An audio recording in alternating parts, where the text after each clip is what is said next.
What's going on, everyone? Welcome to the third video in the Cashing In on Short-Term Rentals series. My name is Alex Jarbo, and this series is brought to you by my company, the Build Don't Buy Short-Term Rental Masterclass, and then the Strategic Advisory Board. So in this video, what I want to be talking about is property analysis, and more specifically, how to choose a property. In the fourth video, we're going to be talking about how to underwrite a property with the numbers. In the last video, what we talked about is how to choose a market. And again, in this video, we're going to be talking about how to determine what is unique to your area. Because that's the whole point of this video series, is to develop and build unique short-term rentals. Short-term rentals where the property itself is an experience outside the city that the guest is visiting. Where I like to say Instagrammable properties that people would be proud to put on their social media, properties that you would be proud to put on your social media. So when we're talking about social media here, so one of the first ways I found to find unique short-term rentals was actually scrolling through Instagram. I would just type in the search bar like cabins or short-term rentals, vacation rentals, and I would see what would come up. And then from there, I would screenshot and I would add them to a folder. Another thing that you can do is go into Pinterest and you can create a board. If you've never used Pinterest, it's the same thing like a folder. A board is a folder.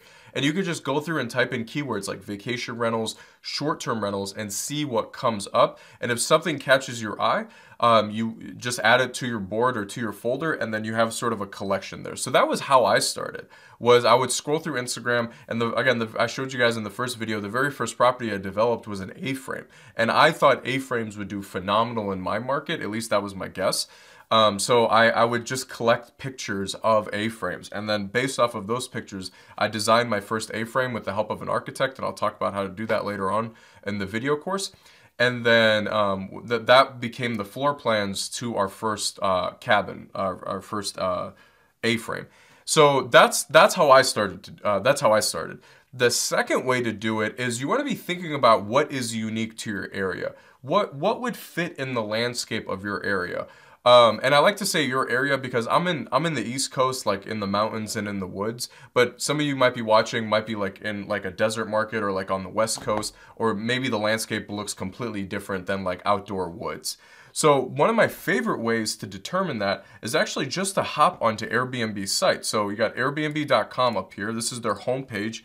Show you guys, click on the Airbnb logo. That is the homepage, and you can scroll through. They have these different categories up at the top, but you can scroll through and choose and like look at what is unique to your area and what would catch your eye. So that's the big thing, is like what's catching your eye. So for now, like I'll tell you guys right now, in woods or mountain markets, A-frames absolutely kill it. Currently they kill it. These Deltec like circular houses also do really well. But you can just go through here and like see what catches your eye. A-frames here in my market, like tiny houses, cabins. Here's a beautiful tiny house that you guys can emulate. And if I had to guess, that's relatively cheap to build. And stuff like that. So that's another way, is to figure like how to figure out what is unique to your area. Look how small this one is. This one is in Ontario, Canada, but it's in the woods. Small little property. Has a little cute deck, little sitting area. It has a kitchenette, it has a kitchen set, and I'm assuming it has a bathroom as well. Small little perfect bathroom as well. But something like that, like you guys don't have to start big, and they're asking about $145 a night for this property. So stuff like that.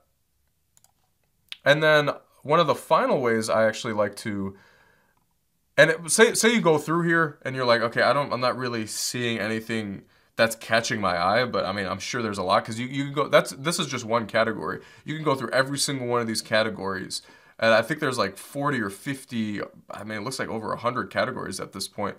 But you could go through every single one of these and see like what would potentially fit in your market.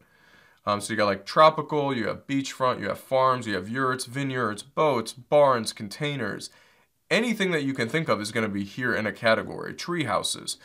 And I'm sure you're going to find something, and what I want you to do is either screenshot it and save it into a folder, or just take note of it.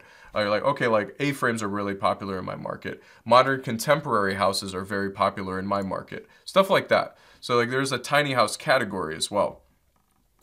And then the final way, again, if you can't find anything on Airbnb, a final way is going to be going through Google And then you're just gonna, we already, in video 2, we talked about market analysis. So you're gonna be, you have a couple markets, hopefully like 2 or 3 markets. And then what you're gonna be doing is you're gonna, so like say like, you're gonna choose one of those markets and you're gonna put in best short-term rental in your market that you chose. So let's use my market as an example, Asheville, North Carolina. And then you just go in here and you just scroll through and you try to find a list. Another way to do it, honestly, is just go to images. And that's the quickest way to do it. And you see what comes up, the best properties in your market that are unique. So like in my market, tree houses do really well. Here's like another tree house right here. Log cabins, modern contemporary like houses, like wooded houses and stuff. Here's like a modern contemporary shed, really cool looking house there. Here's one of the top rentals in our market, which is a tree house. But that's another way to do it. So those are 3 strategies there. And what you would do is you would just screenshot this and add this to a folder. It's the same way like the first strategy. So those are the 3 strategies on how to choose a property, or how to start choosing a unique property in your market. Again, we haven't talked about floor plans. We haven't talked about underwriting the property. In this video, I just wanted to talk about the 3 ways I like to use to sort of determine the next property I'm going to be building. So number 1 was just scrolling through social media, scrolling through Instagram, Pinterest, and just collecting ideas by searching unique properties, unique vacation rentals, unique short-term rentals. Number 2 is specifically just going through Airbnb's site, like their homepage, going through the categories and see what catches your eye. What catches your eye and what you would feel comfortable would fit in your market. And then the third way is literally just choosing the market, taking the market that you had chosen in video 2. And what you're going to be doing is putting that into Google and typing in best short-term rentals in my city, best vacation rentals in my city, going over to images and see what comes up, and again, what catches your eye. So hopefully you guys, if you enjoyed this 3rd video, in the 4th video, what we're going to be doing is we're going to be taking the property type that we just decided on, and we're going to figure out how much money that property is going to be making. So stay tuned for that. Thanks.